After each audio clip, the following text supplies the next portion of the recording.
Assalamualaikum warahmatullahi wabarakatuh. Waalaikumsalam warahmatullahi. Mau tanya Habib, mungkin di luar tema. Boleh, Eh, boleh. Jadi gini Habib, ketika kita, saya misalnya sudah melamar perempuan, Ya salam, ya salam, ya salam, ya salam. Berat bro.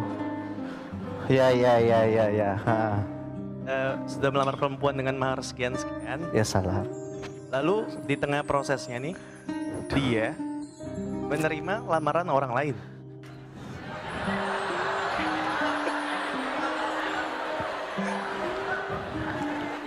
Mana orangnya? Terus tanpa memutuskan hubungan secara keluarga dan tiba-tiba menikah dengan orang itu. Lalu gimana dengan mahar kita itu, Beb? Apakah kita harus mengikhlaskan atau seperti Iya. apa? Baik. Terima kasih ya, Beb. Kesal kali awak. Mana orangnya? Hah? Kalian kesal nggak? Kesal nggak? Emosi kita ini jadinya. Orang kok, ya. Jangan kayak begitu dong, ya. Panas nih kita nih jadinya. Sebagai laki-laki kok gitu, digitukan, ya. Tapi tenang. Gini, kata para ulama, ketika ada sesuatu yang kamu inginkan menjauhimu, ketahuilah hal itu karena Allah menghendaki sesuatu yang lebih indah akan mendekatimu. Nah, tenang aja, laki gagah, tenang, harim banyak ngantri. Percaya, tenang. Terus, itu perempuan sudah melakukan satu hal yang haram. Dalam syariat nggak boleh kita melamar di atas lamaran orang lain. La yakhtubu ahadukum ala khitbati akhihi illa ayyudzana lahu. Tidak boleh orang berkhitbah dilangkahi dengan khitbah yang lain sebelum diizinkan. Antum belum ngizinin, nggak boleh. Dalam khitbah nggak ada namanya mahar, itu hadiah. Kalau mahar itu nanti ketika untuk pernikah. Kalau nggak jadi nikah, ambil. Atas nama mahar atau hadiah? Ambil. Mau anak anterin apa?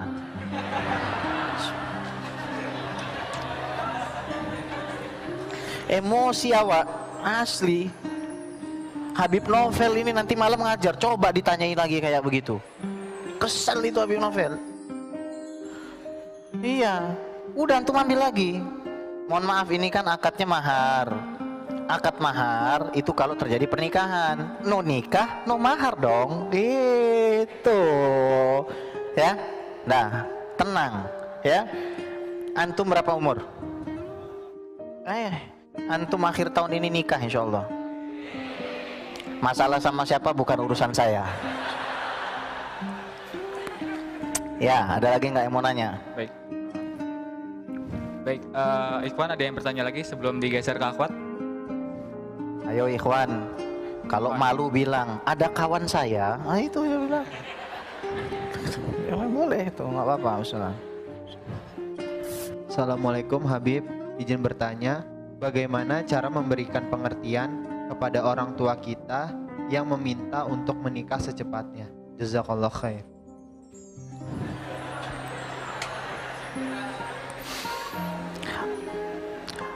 Gimana pertanyaan tadi? Gimana pertanyaan tadi?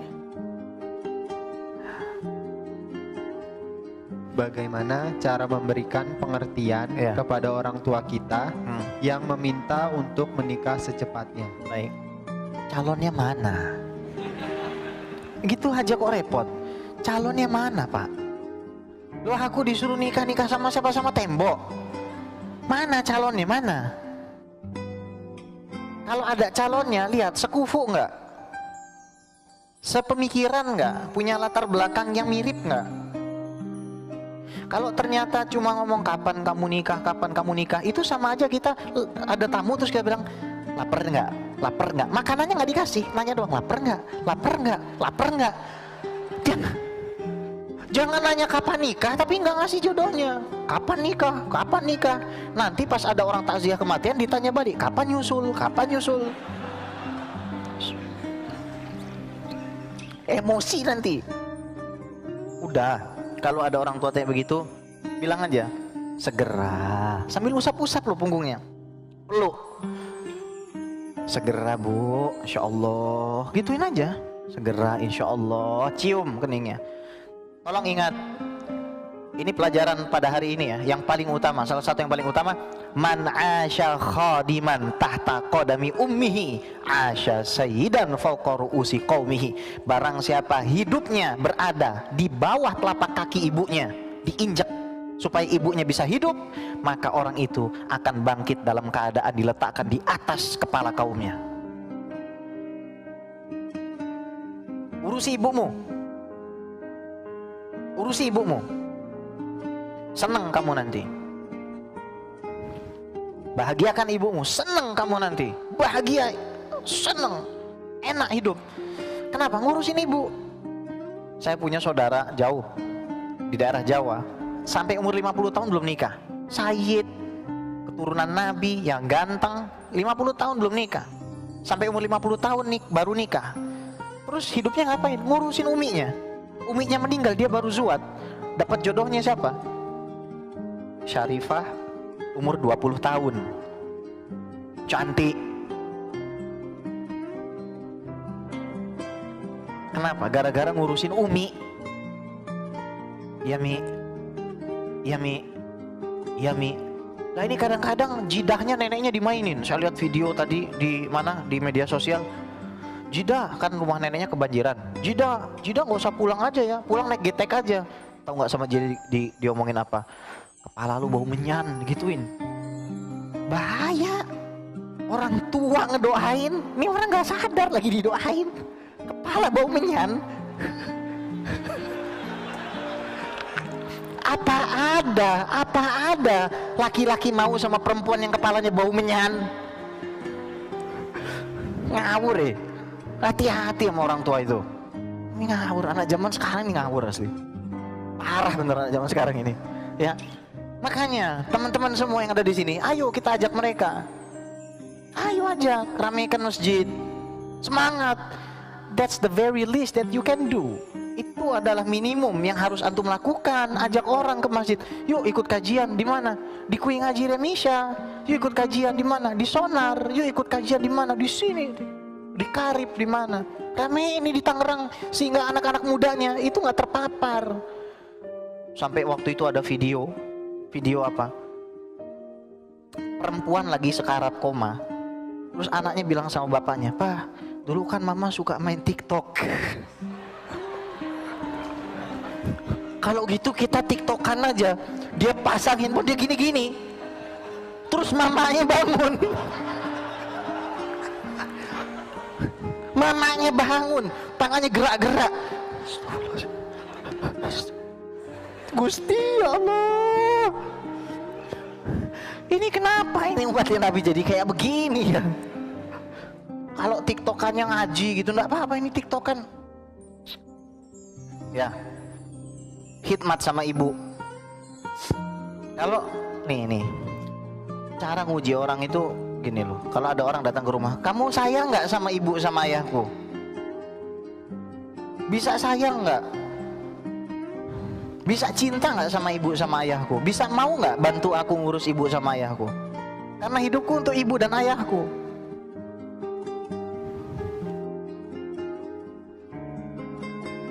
Atau cara sopannya begini, aku menginginkan pasangan yang mencintai orang tuaku lebih dari mencintai diriku.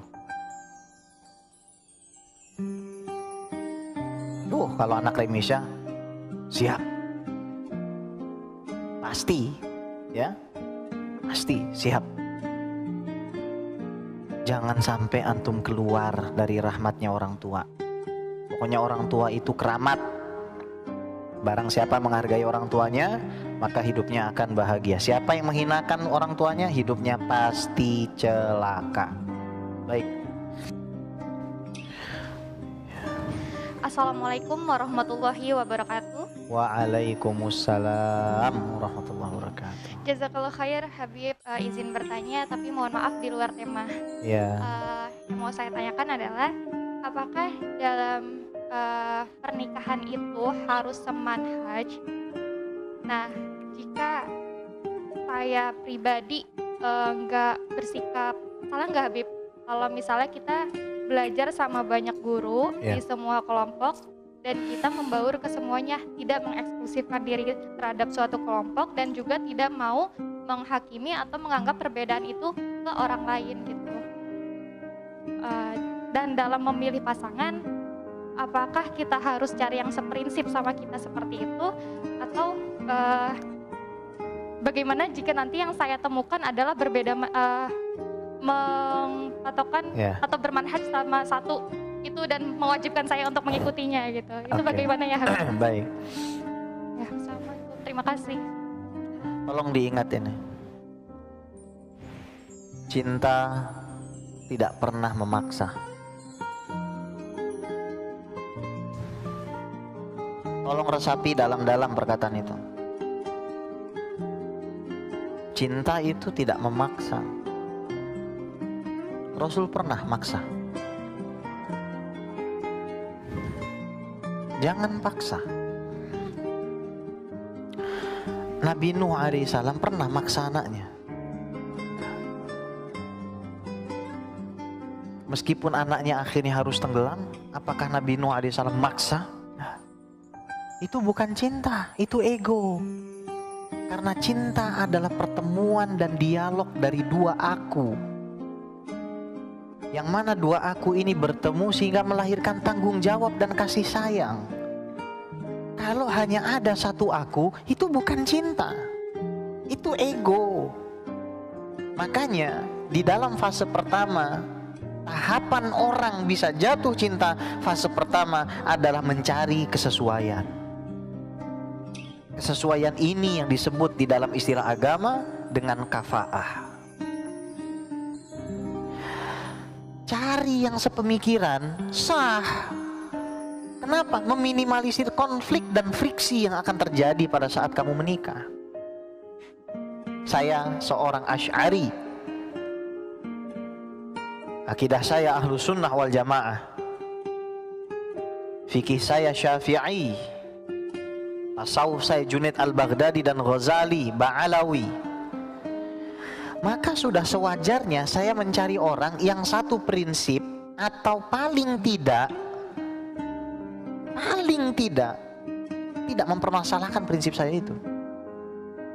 Kalau dia mempermasalahkan, ketahuilah saudariku, laki-laki bukan cuma satu. Tenang aja. Tenang aja.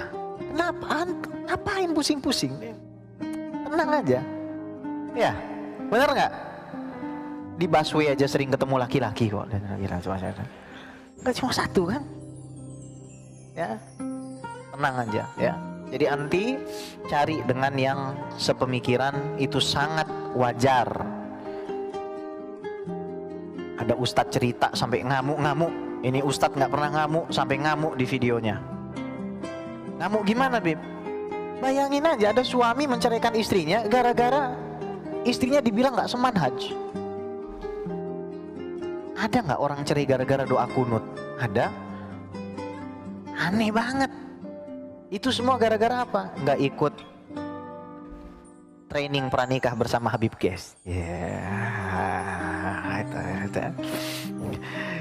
Itu sebabnya, karena dia nggak paham. Orang ketika mau melanjutkan kepada tahapan pernikahan, nggak segampang itu.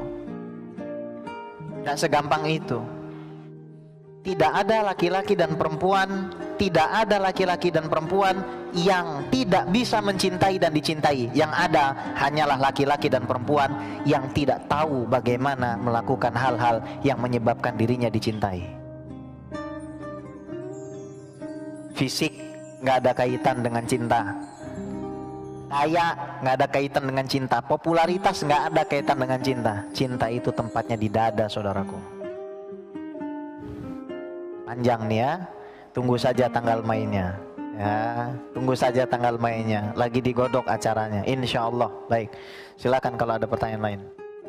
Bismillah.